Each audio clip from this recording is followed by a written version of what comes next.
먼저 이경수님, RPA를 도입하는 것을 주관하는 부서는 어느 부서가 가장 많을까요? 이거보다 어느 부서가 하면 좋을 것 같습니까? 이거 할 때. 네.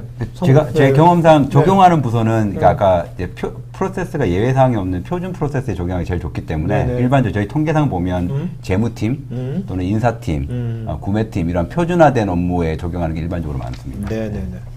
혹시 뭐 박 팀장님 여기 대해서 본인이 필요하다고 생각하시는 쪽으로 네, 목마른 사람이 우물 판다고 급한 사람이 먼저 하는 게 좋다고 생각합니다. 네네. 아, 정답이십니다. 자, 그다음에 그 김용진님께서요. 단순하고 반복되는 프로세스뿐만 아니라 변동되는 업무에 일정하게 다양하게 반복되는 업무를 적용하는 사례가 많은가요? 다시 말해 반복적인 업무를 스크립트 같은 걸로 변경 가능한지요? 예, 기본적으로 이 RPA 사상이 룰 베이스로 스크립트를 짜는 겁니다. 그래서 그게 변동 가능한 범위가 예측 가능하고 룰로 설정만 할 수 있다면 가능하다고 말씀드릴 수 있겠습니다. 그런데 사람처럼 똑같은 상황에서 다르게 판단하는 경우는 사실 로봇이 못하거든요. 하나의 동일한 상황에서 동일한 판단을 하는 경우에만 룰로 설정할 수 있다. 허유태님은 기존의 그 배치 잡, 컨커런트 잡들과는 어떻게 다른 겁니까? 아직까지는 어떤 업무 적용해야 할지 감이 잘 안 잡혀가지고요. 제가 답할까 아니면 말씀하시죠. 예, 일단 배치잡이라고 하는 거는 그 프로그램이 백그라운드에서 도는 잡이지 않습니까? 네네. 그래서 로봇이 두 가지 종류가 있습니다. 그러니까 하나는 자율적으로 어떤 배치 상태로 사람이 간섭 없이 일하는 로봇이 하나가 있고요. 사람과 소통하면서 주고받고 하는 로봇이 있습니다. 네네. 그래서 컨크런 잡과 배치 잡을 하는 로봇이 따로따로 보통 있다고 보시면 될 것 같습니다. 자, 소년철님, 이런 회사 많을 것 같아. 내부에서 올해 RPA 도입을 검토하고 있는데 상반기 POC 준비를 하고 있습니다. 근데 일자리가 줄어든다는 측면에서 현업에 저항이 있습니다. 어쩔 수 없이 겪어야 할 진통인 것 같은데 냉정하게 실제 RPA 도입 후에 100명의 업무를 10명으로 줄였을 텐데 큰 ROI가 기대되긴 하지만 인원을 절감해서 운영 중인 시스템에 갑작스러운 장애가 발생할 경우 오히려 업무가 마비될 수 있을 것 같은데 이런 사례가 있는지요? 있다면 어떻게 대응을 해야 되는지요? 굉장히 핵심적인 질문이셨고요. 지금 확산을 많이 하는 고객사에 실제 발생하는 사례를 지금 말씀을 하셨어요. 그러니까 지금 이게 디지털 워크포스지 않습니까? 그러니까 네. 디지털에서 일을 하는 인력이기 때문에 사람이었으면은 업무 중단이 발생 안 하는 경우에도 로봇이기 때문에 예를 들어서 인터넷이 갑자기 안 된다든지 정전이 발생한다든지 하면 일 자체를 멈추겠죠. 네, 그렇죠. 사람은 어쨌든 할 텐데 네네. 일 중단이 발생할 가능성이 분명히 있고요. 그래서 이제 설계할 때부터 그 운영 모델이라고 하는데 단순 기술 도입이 아니라 이게 사고가 발생했을 때 어떤 사건이 발생할 때 어떻게 예외상을 처리하는지에 대해서까지 다 설계가 돼 있어야지 네. 안정적으로 업무가 진행이 됩니다. 네네네. 자, 그다음에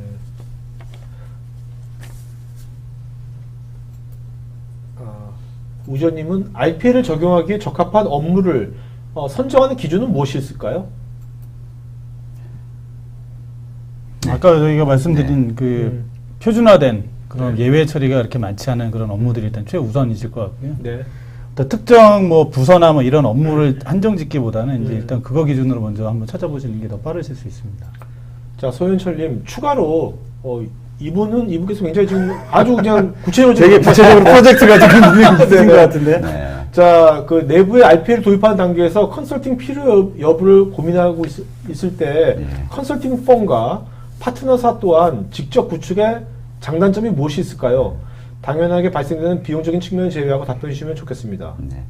제가 답변하는 게 맞는 것 네네네. 같습니다. 저희가 크게 생태계가 이제 라이선스를 파는 솔루션사가 있고 개발하는 파트너사가 있고 저희 같은 이제 컨설팅 펌이 있는데 이게 결국은 업무에 대한 컨설팅입니다. 그래서 해당하는 업무 프로세스를 잘 아는 분이 표준화를 하고 단순화를 업무를 해야지 최소의 로봇이 들어가거든요. 그러니까 단적인 예로 저희 이제 고객사 중에 은행 회사에 400명의 일을 대체하는 업무를 어떤 A라는 뱅킹 회사는 150개 로봇을 구현했고요. 네. 똑같은 400명을 줄이는데 한 500개 로봇이 들어왔어요. 네. 그 똑같은 기술이었거든요. 그 차이는 뭐냐면 단순 업무를 그대로 복사하는 것이 아니라 업무를 바라보고 표준화하고 단순한 다음에 로봇을 적용해야지 훨씬 효과적인 구축이 가능합니다. 네, 그래서 네. 그런 측면에서 업무랑 프로세스를 아는 컨설팅 펌이 같이 하는 게 저는 좋다고 저희 입장에서는 말씀드립니다. 한마디 이거네. 그러니까 컨설팅을 받으시면 네. 돈값을 확실합니다. 네, 맞습니다. 결과에 나옵니다. 지사님 별로 안 좋아하시겠네요. 아닌데 어차피 글로벌하게 이제 딜러이트하고 네네. 많이 일을 하고 있기 때문에 네, 지금 네. 말씀하신 대로 이제 프로세스 앞단에 저희가 이제 로봇이긴 하지만 앞단의 프로세스에 대한 내용들을 굉장히 많이 고민을 많이 하시거든요. 근데 그렇죠. 그런 것들에 대해서는 계속 조언을 줄 수 있는 파트너가 그래도 이런 전문가가 있어야지만 그 프로젝트가 잘 성공을 해야지만 네네네. 그렇지 않습니까? 네네. 그래야 되는 거니까.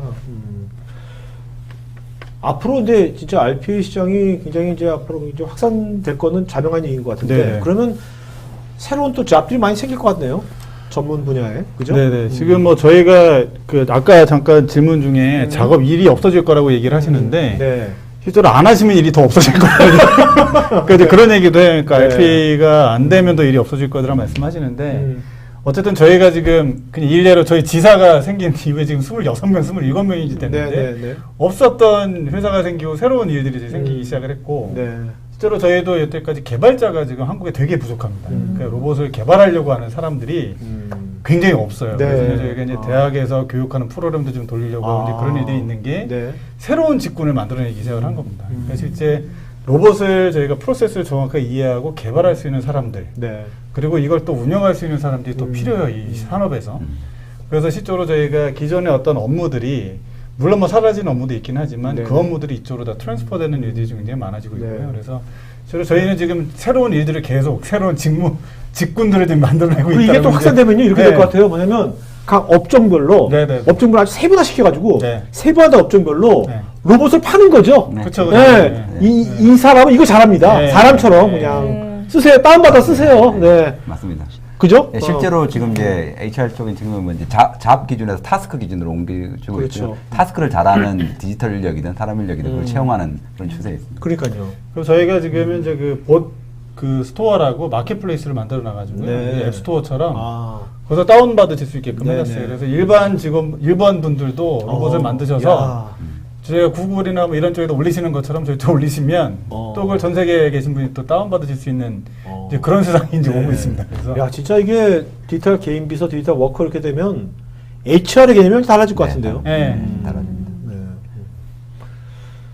자, 그 다음에, 김태훈님께서는, RPA가 별도 프로그램인 건지, 아니면 별도로 아키텍처가 있는 건지요. RPA란 것이.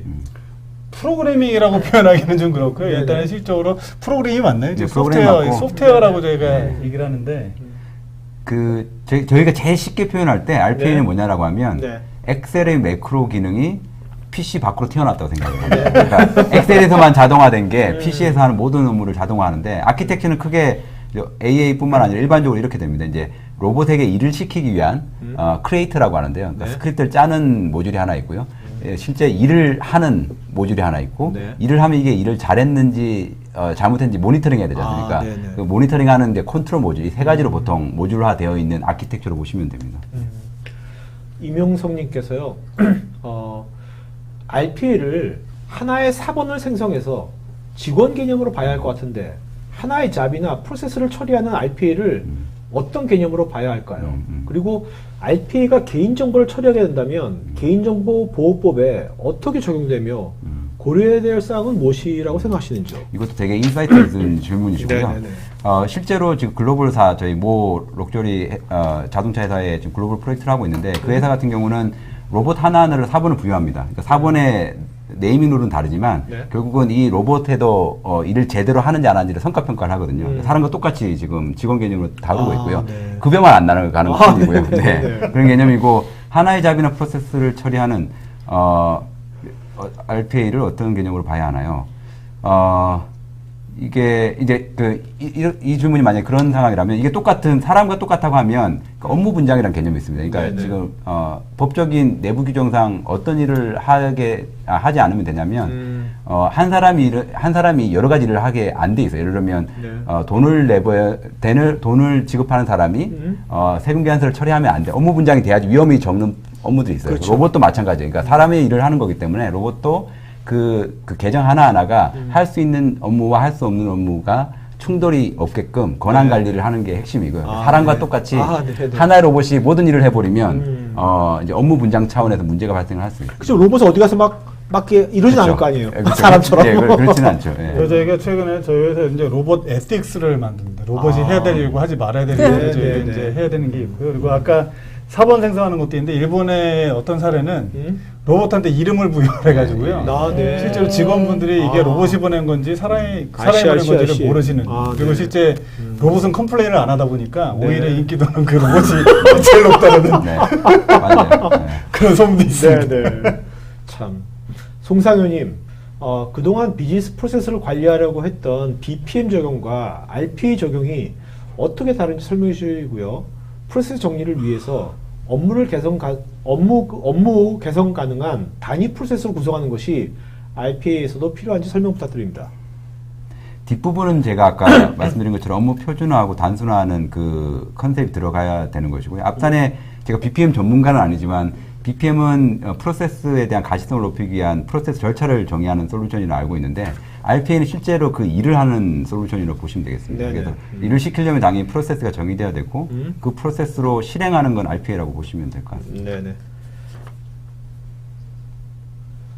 김용진님은 그 RPA 적용 범위별로 유지보수 비용이 발생하는지요. 일단 RPA는 이렇게 도입이 되면 어떤 식으로 이거는 저희가 이제 그 라이센스 자체로 보면 그 비용이 들어가는 게 몇 가지인데 첫 번째는 라이센스의 비용인데 라이센스는 유지보수 비용이 없고 이제 연간 사용료 개념으로 서브스크립션 베이스로 가고요. 이제 대신에 유지보수 비용이라고 하는 건 이제 로봇. 네. 이제 저희가 이제 파트너분들이 로봇을 고객분한테 만들어 드리면 네. 이 로봇을 예를 들면 중간 중간에 뭐 어플리케이션을 바뀌다든지 했을 때 이제 수정 보완을 하실 때가 있는데 이제 그런 것들에 대한 유지 비용은 발생을 합니다. 근데 솔루션 자체에 대한 비용은 없더라고요. 네. 어떻게 보면 지금 앞으로는 그럼 진짜 이 RPA 그 뭐 솔루션 회사들 간에 경쟁을 할 때 누가 얼마나 경쟁력 있는 로봇을 만드느냐가 되게 중요하겠네요. 그게 얼마나 쉽게 빨리 만들 그렇죠. 수 있느냐가 이제 굉장히 중요한 포인트고요. 네. 자, 이문식님께서요.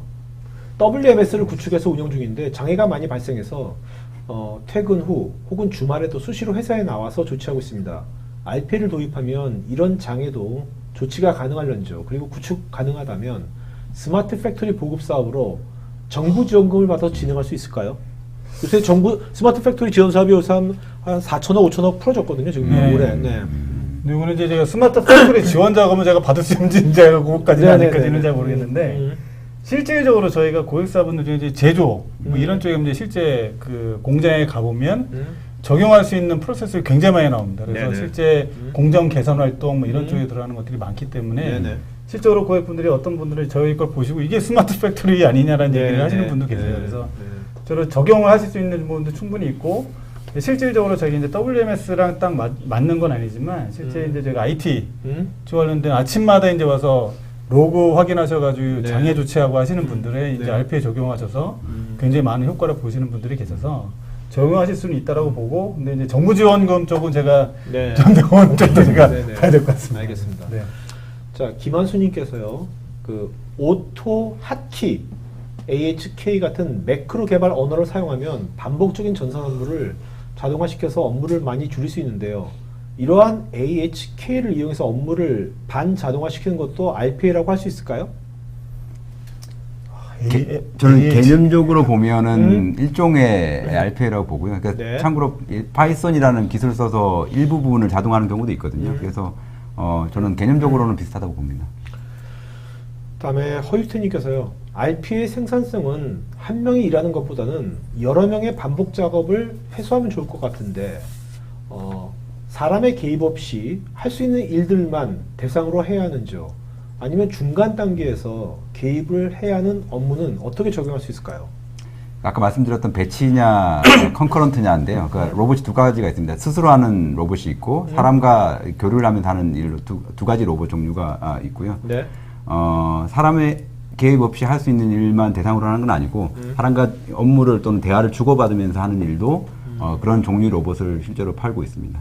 실제로 프로세스를 개발하실 때 사람의 판단이 필요하면 사람한테도 물어보는 그 절차까지 다 넣을 수 있기 때문에 유연하게 대응을 할 수 있습니다. 그러니까 지금 서수미님께서 매크로와 RPA 차이점이 뭔지 물어보셨거든요. 아까 말씀드린 것처럼 이제 매크로는 엑셀 안에서만 도는 거라고 하면 RPA는 PC로 하는 모든 업무를 매크로처럼 자동화할 수 있다 이렇게 보시면 됩니다. 복합적으로 다 예, 예. 나중에 인식까지 있고요. 예, 여러 가지. 인터넷 익스플로러. 그리고 사실 매크로하고 RPA하고 또 이제 하나의 차이점이 있는 게 뭐냐면 매크로는 로그가 떨어지지 않습니다. 이제 뭐가 잘못돼도 그걸 나중에 오디트를 하거나 뭐 그렇네요. 루트 코드를 파인딩할 수 없는데 RPA는 이제 다 로봇들이 다 그 로그들을 다 떨어뜨리기 때문에 네네. 향후에 이제 이슈가 있을 때 그걸 처리할 수가 있고요. 자, 그다음에 그 이종훈님께서는 RPA 운영 중에 장애 발생 시에 제품의 손상이 어느 정도 제어가 가능한지 알려주십시오. 장애 발생 시에 제품의 손상이라고 하는 게 어떤 의미인지 정확하게 모르겠는데 저희가 장애라고 하는 게 로봇 장애 할까요? 로봇 장애? 로봇이 이제 자체가 장애라기보다는 통상적으로 이제 어떤 일들이 벌어지냐면 로봇도 이제 서버 위에서 올라가는 프로그램이기 때문에 장애라고 하는 게 결국은 이제 서버나 스토리지나 네트워크상에서 어떤 이슈가 생겨도 이게 어플리케이션에 접속 못하는 경우, 네네. 그런 경우는 사실 이제 저희가 그 담당자한테 이제 보내서 이게 작동을 안 합니다. 아니면 저희가 모니터링 툴에서 이걸 얼러트를 띄워주는 게 있고요. 네네. 그리고 실질적으로 이제 그 저희 로봇 자체가 다 정상이 돼 작동을 안 한다. 그럴 경우 사실은 프로세스, 고객사의 프로세스가 예를 들면 어플리케이션 접속을 좀 해야 되는데 그 어플리케이션이 얘가 처음에 우리가 알았던 프로세스와 네네네. 변경이 났거나 이럴 때는 얘가 이제 에러 메시지가 나오죠. 이제 그럴 때는 고객분한테 담당자한테 다시 말씀을 드려서 저희가 못하겠습니다. 이제 이렇게 네네. 말씀드리는 형태로. 자, 이원규님께서 이게 박 팀장님 롯데홈쇼핑에서 지금 파는 것 중에 어떤 것이 제일 핫한지. 일단 임의용 화장품은 가성비가 정말 좋고요. 네. 퀄리티 제가 또 공장도 좀 다니는데 남성분들한테 추천드릴 게 있다면 또 남성분들한테 와이프 이렇게 선물하기 되게 좋고요. 특히 식품은 정말 깐깐하게 보고 있거든요. 네네. 먹는 거기 때문에 그래서 그것도 선택하시면 좋을 것 같고 네. 의류도 보시면은 백화점에 내놔도 손색 없을 정도로 정말 깐깐하게 검사하고 있어요. 네네. 그래서 혹시나 저희 홈쇼핑에서 구매하실 때 네. 뭐 직원 할인 필요하시면 연락 주시면은 도와드리겠습니다. 네네, 알겠습니다. 자, 홍재훈님께서요. 만약 한 명이 10개의 업무 처리를 RPA로 처리할 때 봇이 몇 개가 필요하며 봇들이 동시에 처리할 수 있는 개수는 어떻게 되는지요? 어려운 점. 이거 수학적으로 딱 떨어지는 건 없는데요. 그러니까 사람과 동일합니다. 그러니까 네네. 동시에 여러 가지 일을 못 합니다, 로봇이. 근데 그게 만약에 A라는 업무가 끝나고 B라는 업무를 한다라고 하면 24시간 내에 할 수가 있다고 하면 그게 10개가 될 수도 있고 20개가 될 수도 있죠. 그 업무가 처리하는데 얼마나 시간에 걸리느냐에 따라서 다를 것 같습니다. 자, 김태윤님께서요. 공장 내에서 제품 생산하는 과정 중에 결품, 불량품을 찾아내는 일인 단순 업무상 같은 것도 RP가 적용 가능할까? 그러니까 제품 생산할 때 불량품을 찾아내는 것도 이거 가능할 건지 RPA로.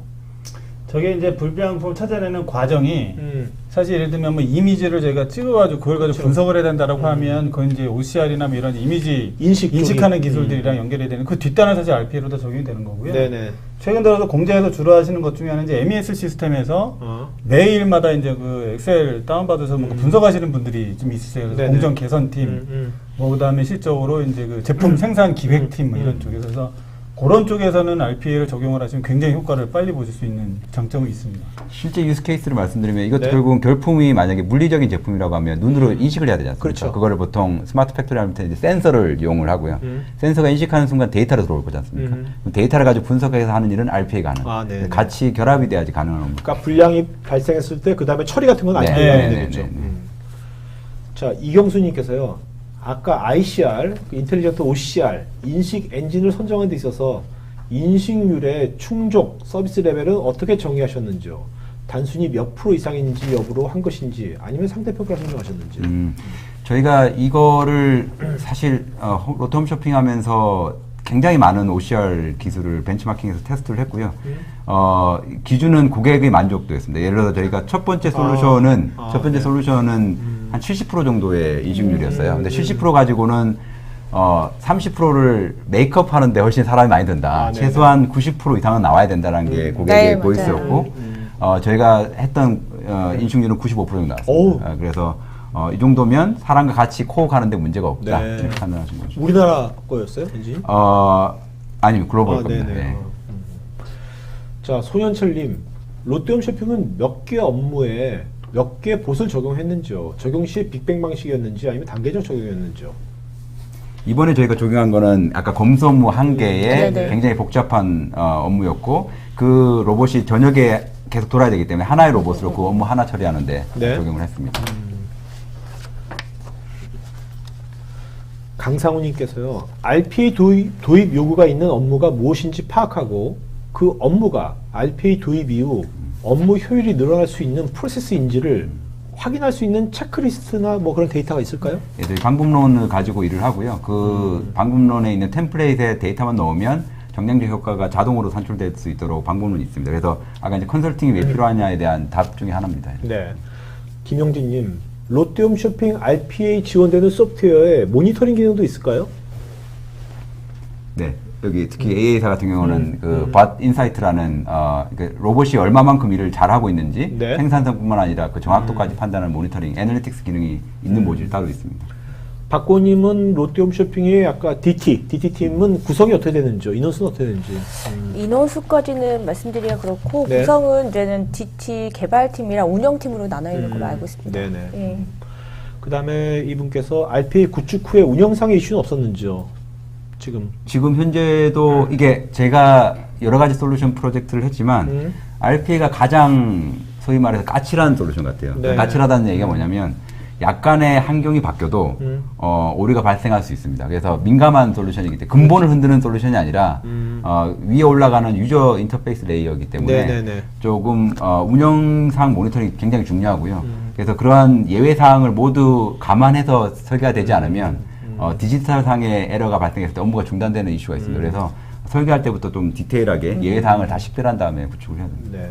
그 추가적으로 첨 하나 드리면 이제 주로 어플리케이션이 약간 수정 변경이 되던가 아니면 웹사이트 쪽에 뭔가 접속을 해야 되는데 네. 뭔가 위치가 좀 뭐 바뀌었거나 이럴 경우에는 이제 메라 메시지 뜨거든요. 그래서 그런 것들을 감안을 해서 이제 개발을 네네. 하고 운영을 하는 게 필요하고요. 신홍우님께서요. 롯데홈 쇼핑에서는 RPA를 더 효율적으로 활용하기 위해서 비즈니스 프로세스의 리엔지니어링 작업이 같이 진행되었는지요?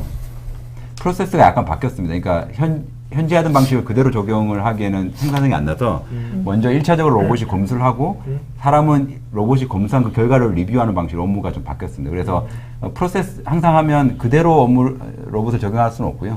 프로세스를 바꾸면서 더 효율적인 방법으로 설계하고 그 다음에 로봇이 들어가는 컨셉입니다. 또 김용진님께서 아까 그 롯데홈 쇼핑의 담당자가 3명에서 1명을 줄였다고 했잖아요. 네네네. 근데 그러면 특정 사람에게 업무 의존성이 더 커지지는 않았는지요? 그런 건 아니고요. 어차피 이제는 사람이 하는 일을 그 RPA가 대신해 주는 거기 때문에 사실 RPA가 다 해놓은 거를 저희가 그냥 단순히 검수만 한 거거든요. 네네네. 그래서 그런 문제는 없습니다. 예전보다 그분도 일할 때 눈을 혹사하는 거 훨씬 덜 하겠네요. 네, 맞아요. 막 안과 다니고 그랬었는데 지금은 또 네, 그렇죠. 인공눈물도 안 쓰고. 눈물. 네, 그 다음에 노지아님께서요. RPA 프로젝트 후에 고객 자체 역량으로 확대 적용 가능하다고 생각하시는지 혹시 그런 사례도 있는지. 그러니까 이건 내재화에 대한 얘기 같은데. 일반적으로 이렇게 많이 하세요. 그러니까 그게 기술적으로 난이도가 높은 기술이 아닙니다. 저희 컨설턴트들도 사실 경영학과 출신 컨설턴트 많고요. 네. 그래서 보통은 파일럿 프로젝트까지는 저희랑 컨설팅을 받고 구축하는 방법을 배우고 난 다음에는 자체 이제 COE라고 해서 센터 오브 엑셀런스 팀을 별도로 꾸리셔서 네. 자체적으로 하시는 회사들이 많으세요. 그러니까 내부 IT 인력이나 음. 관련된 리소스가 있으신 회사들은. 예. 그래서 저희가 오토메이션 애니웨이 같은 경우는 그게 이제 개발을 할 때 저희가 랭귀지가 따로 필요 없으세요. 네네. 랭귀지 기술이나 널리지가 필요 없으시고 저희가 이제 필요한 거는 프로세스를 얼마나 잘하느냐, 아, 네네. 어플리케이션을 많이 아느냐. 그래서 뭐 별도의 랭귀지 필요 없어서 이제 그런 것들도 하나의 그 고려 사항을 좀 가져가시면 좋을 것 같습니다. 네네. 되게 많네. 이게. 진짜 질문 많네요. 자, 그 다음에 여기서 홍경효님께서는 과대 광고 이미지를 어떻게 찾았는지 궁금하다는데 이건 그냥 RPA가 한 거죠. 그 아까 그 ICR 그 인텔리전트 OCR 엔진이 찾는 거죠. 그러니까요. 찾는 거와 여기 질문하신 걸 네. 지식 DB라고 했는데 저희가 그 금지어랑 네. 가장 광고 단어를 다 DB화 했습니다. 아, 로봇은 네네. 그걸 찾으면서 비교해서 검색하는 방식. 네, 맞습니다.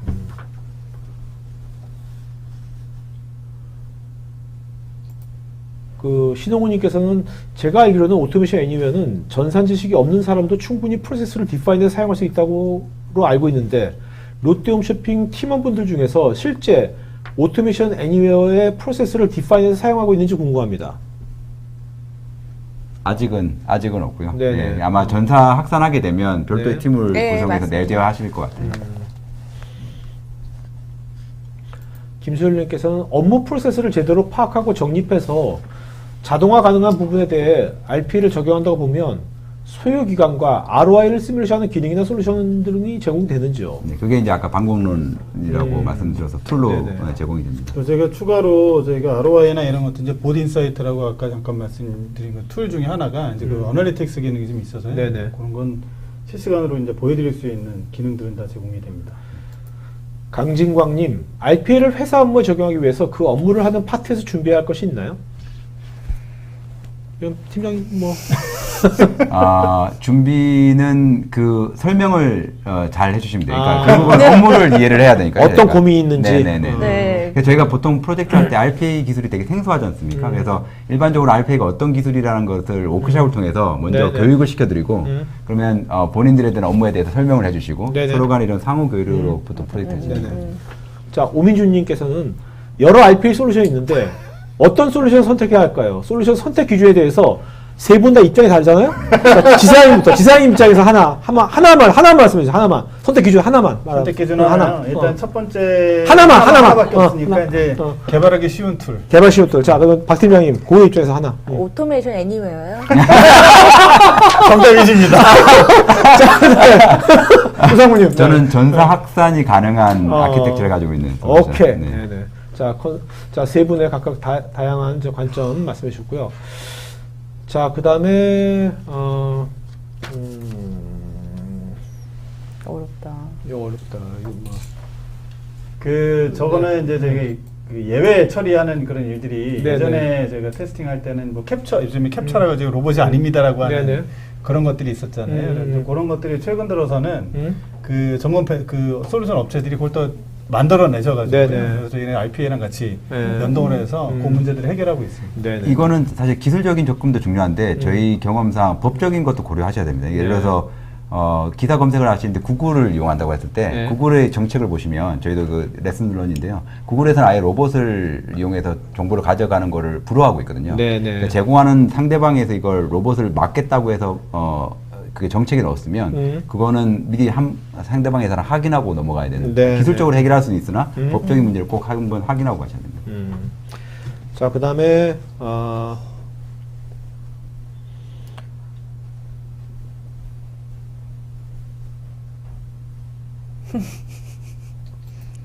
그 한학수님께서는 IQ 봇에 대해서 보다 자세한 설명 가능할까요? IQ 봇이 IQ보다 저희가 머신러닝하고 네. OCR 엔진을 합친 거고요. 그래서 네. 코그니티브 엔진이라고 보시면 되고 PDF나 그다음에 저희가 메일들 네네. 이런 것들을 저희가 인지하는 그런 툴이라고 보시면 됩니다. 네. 하태규님께서는 국내 국외 RPA 솔루션 중 패션 업계에 적용된 사례 및 솔루션 제품과 그 선택 기준이 뭐 있을까요? 특별히 뭐 패션 업계라고 표현하기는 좀 어렵지만 이제 패션 업계는 어차피 뭐 팀장님도 잘 아시는 얘기이긴 하지만 뒷단에 들어가는 백오피스 업무들은 거의 네. 대동소이한 업무들이 많으시거든요. 그래서 재무나 회계 쪽, 뭐 HR 쪽, 네네. 그 적용되는 업무를 그대로 활용하시면 될 것 같습니다. 자, 이윤영님은 RPA를 구현할 때 인프라적으로 최소 구성사항이 있는지요? 저희가 이제 권고드리는 사항 이제 서버를 이제 VM 위에서 이제 구성하시는 걸 많이 말씀드리고요. 네. 이제 예를 들면 메모리 16기가, 네, 뭐 CPU는 뭐 4코어 이상 뭐 그 정도 수준입니다. 네네. 엄청난 헤비하지 않나요? 헤비하지 않습니다. 네. 자, 그 다음에 이우관님께서는 개인 PC에서 RPA를 사용 시에 개인 사용자와 병행이 불가능한 건지요? 이게 무슨 말인가? 네, 맞습니다. 만약에 개인 PC에서 그 RPA가 일을 하고 있으면 화면을 이용해서 일을 하고 있는 거지 않습니까? 네네. 다른 인간이 그거를 못 쓰는 아, 거죠. 네네. 예, 그게 질문인 것 같아요. 오케이. 고은성님께서는요, 그 아까 ICR이 그 일반 이미지나 플래시 영상 이미지 등 모든 형태의 광고 이미지에서 텍스트를 분별할 수 있는지요? 일반 이미지는 당연하고요. 플래시 영상 이미지는 제가 좀 검토를 해봐야 되는 게 지금 네. 사실은 홈쇼핑에서 비슷한 요구사항이 있습니다. 이게 홈쇼핑 할 때 보면 자막에 나가는 그런 네네. 정보들도 허위광고를 네네네. 뽑으시려고 하거든요. 근데 이건 저희가 지금 검토하고 있는 상황이라서 네네. 가능한지 여부는 한번 해봐야 될 것 같아요. 네. 네네. 허유태님께서는요, 컨설팅만이라도 따로 받아볼 수 있는 건지 조상무님한테. 보통 컨설팅만 따로 받는 경우도 많습니다. 그러니까 솔루션 선정을 객관적으로 하고 싶어 하시는 분들도 많기 때문에 네네. 앞단에 업무와 솔루션, 우리 회사에 최적화된 솔루션이 어떤 건지를 컨설팅 받고 그 다음에 구축으로 연결되는 분들 꽤 많습니다. 네네. 고은성님은 RPA가 수집된 정보를 AI 챗봇 서비스와 연동해서 사용 가능한죠? 네. 가능하고요. 이제 일본 사례를 좀 설명드리면, 실제 적용한 사례인데, 우리 임직원 출장 갔다 오면 경비 쓰시잖아요. 네네. 그래서 그냥 SNS상에, 자기 쓴 영수증을 사진 딱 촬영해서 로봇에게 전송을 하면, 네네. 로봇이 RP가 뒤에 돌면서 영수증에 있는 정보를 인식해서 경비 시스템 입력까지 해주는 네네. 그런 프로세스가 있거든요. 그래서 챗봇과 RPA가 같이 연동하면서 업무를 처리하는 케이스는 꽤 많습니다. 자, 이용규님, RPA를 도입하러 결정하려면 사장님을 어떻게 설득해야 할까요? 가능하면 연기로 설명해 주시면 좋겠습니다. 어떤 분이 연기할 수 있어요? 자, 박 팀장님 연기 한번 해주세요. 연기 한번 해서. 자, 사장님한테 RPA.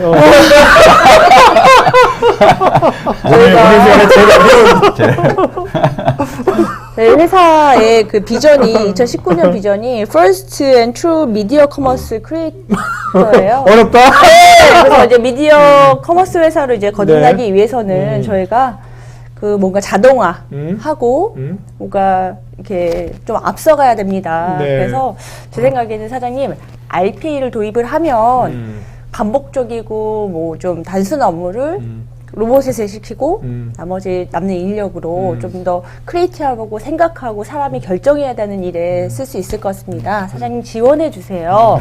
자, 제가 사장님이에요. 네. 아, 야, 너만 편하다고 그러냐? 돈 벌어? 돈 벌어? 돈 버냐고, 그래서. 네, 그래서 이 비용 대비 확인을 해봤더니, 그래서 RPA 쓰는 게 인원을 추가로 2명 뽑는 것보다 훨씬 저렴한 가격으로 쓸 수가 있습니다. 비용을 절감할 수 있어요, 사장님. 도와주세요. 오케이, 네네. 자, 그 다음에 김영준님은 타스크 관련 봇, 품질 관리는 어떻게 되나요? 다시 말해서 버전별로 성능 관리 같은 걸 하는지요? 한 번 적용된 것은 계속 같은 버전 쓰는지요? 일단 기본적으로 이 아키텍처상 형상 관리하는 기능이 들어가 있습니다. 그래서 품질 관리는 되고요.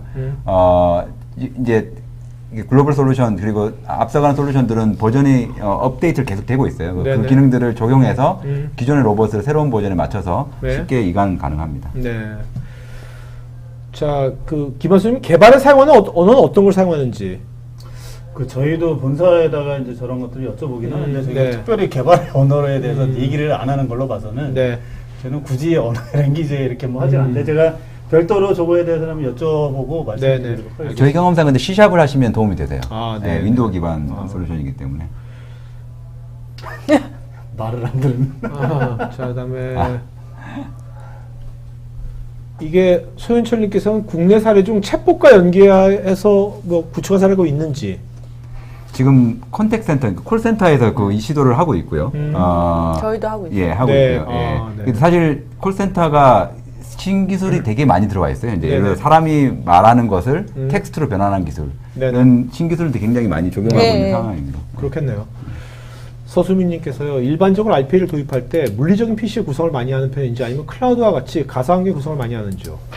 저희 고객사 중에 가상 서버에 올린 경우도 많고요. 네. 아직 클라우드 사례는 없습니다. 클라우드 사례도 한 고객사 있습니다. 근데 네네. 기본적으로는 이게 그러니까 저사양을 요구하는 솔루션이기 때문에 파일럿 단계에서는 워크스테이션 정도에 그냥 설치를 하시고 전사 확산할 때 보통 이제 가상 서버 클라우드에 올리기 합니다. 자, 우병우님은 AA 오토메이션 애니어의 코그니티브 RPA 기능이 어떤지, 특히 이제 경쟁사에 비해서 좀 어떤지 좀. 네, 저게 아까 말씀드린 거 IQ 보시라고 하는 기능이고요. OCR하고 이제 머신러닝이 이제 합쳐진 그런 기술들이고 저희는 네. 자체 이 기술력을 좀 확보하고 있고요. 이제 타사 같은 경우는 이제 해외 그러니까 제3의 업체의 솔루션들하고 이제 API 형태로 연결을 해서 하시는 경우가 많고 그래서 저희가 어떻게 보면 이제 그 제3의 업체들하고 같이 같이 하시게 되면 그쪽의 네. 전략이 바뀌면 또 이쪽 제품 전략도 바뀌기 때문에 네네. 고객사한테 그게 리스크가 좀 전가가 돼서 그래서 저희가 지금 현재는 계속적으로 저희가 자체 내재화를 하고 있습니다. AI 기술. 알겠습니다. 신동림님, 로봇 완성 후에 사용 중 일부 프로세스 변화가 필요해서 결과물 성능이 느리다고 판단되면 유동적으로 변경이 가능한지요? 이게 프로그램 어플리케이션이기 때문에 유동적으로 변경 가능하고요. 변경을 했으면 당연히 테스트를 하셔야 되고 테스트한 그 결과가 오류가 없으면 운영으로 이관하는 일반적인 어플리케이션 방식이랑 동일하다고 보시면 될 것 같습니다. 네. 자, 지금 오늘 지금 3시 14분 더 오늘 이제 Q&A 굉장히 많이 받았는데요. 뭐 거의 한 40분 한 것 같습니다. 자, 지금 마지막으로요. 그 이제 어차피 큰 흐름은 이제 우리가 뭐 디지털 비서가 됐던 디지털 뭐 동료가 됐건 이런 시대가 오는 거잖아요. 왔을 때 이제 우리 이제 특히 이제 화이트 칼라들 사무실에서 일하는 화이트 칼라들은 이제 앞으로 어떻게 일을 해야 될지 일에 대한 자세랄까 그런 것들을 세 분 관점 한 좀 말씀해 주면서 끝내는 걸 하죠. 먼저 지장님부터 먼저.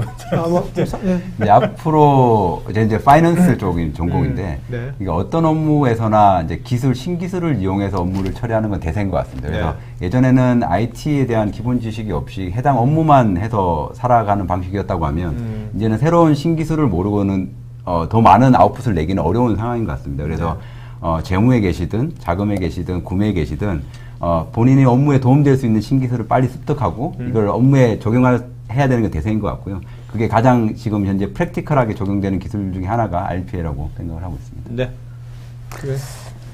저는 또 전공에 상관없이 저도 뭐 패션을 전공했지만 지금 뭐 IT 지금 프로그램 나와 있는 것처럼 경계는 없어지는 것 같아요. 그래서 뭐 새로운 관점에서 그동안 있었던 일을 다시 한번 이렇게 보고 그러니까 루틴하게 생각하지 말고 새로운 관점에서 오픈 마인드로 좀 보셨으면 좋겠고 이 말 꼭 해야 되는데 제로 베이스 띵킹 롯데에서 제로 베이스 띵킹 그러니까 아예 그 없는 거에서 다시 한번 전환해서 생각할 필요성이 있고 뭐 선입견을 갖지 말자.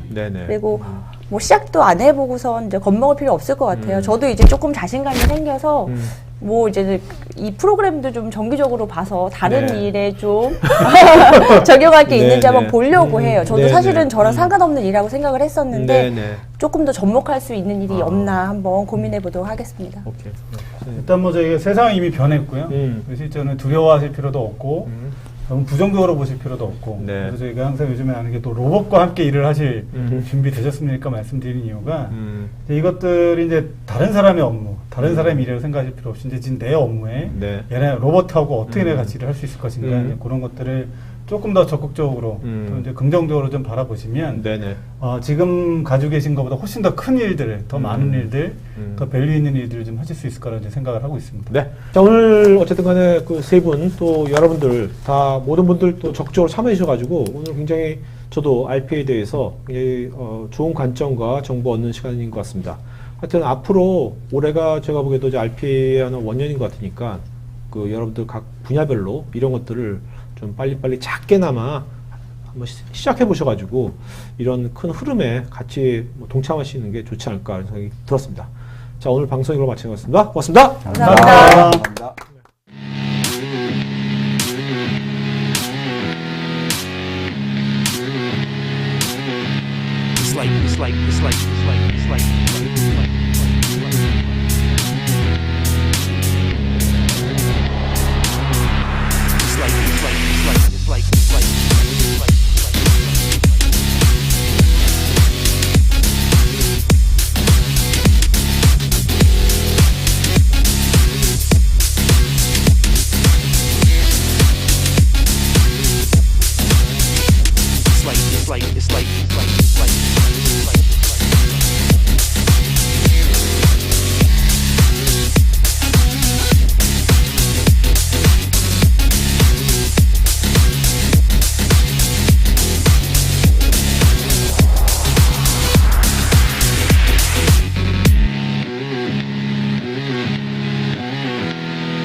It's like